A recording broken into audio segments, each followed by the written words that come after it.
On a standard surveillance mission, a South Korean RQ-4 Global Hawk encountered a jaw-dropping anomaly, an exact replica of itself, quietly shadowing the flight path. A drone so identical, it raised eyebrows immediately. But here's the twist. This wasn't an American export gone missing. It was North Korea's own perfect copy, crafted for Kim Jong Un's regime. In this video, we break down the advanced technology behind America's spy drone and explore the methods North Korea might have used to replicate it perfectly.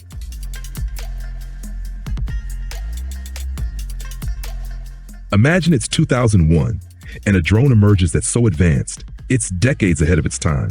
It's no wonder Kim Jong Un would want such technology, but honestly, who wouldn't? The problem? A single RQ-4 Global Hawk costs a staggering $240 million. To put that into perspective, the most advanced operational U.S. fighter jet, the F-35, costs around $80 million, meaning you could buy 3 F-35s for the price of just one RQ-4. So why does this drone come with such an insane price tag? Simple, because it's worth it.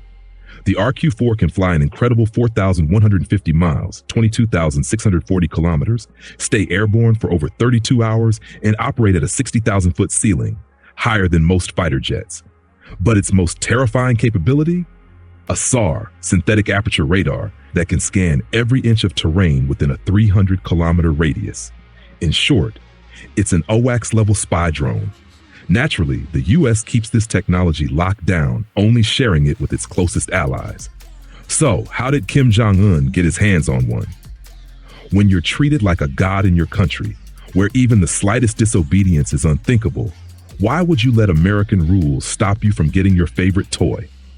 All it takes is patience and some out-of-the-box thinking.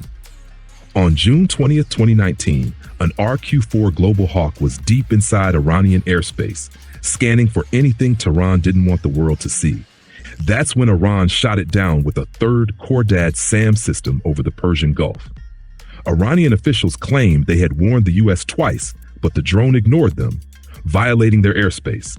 The U.S., on the other hand, insisted the drone never crossed into Iranian territory, likely the truth, since the RQ-4's powerful radar can scan deep into Iran without ever needing to enter its airspace. But in the end, it didn't matter. Iran recovered the wreckage within an hour, suspiciously fast, almost as if they knew exactly where it would crash in the sea. And that wreckage? A goldmine of priceless American technology.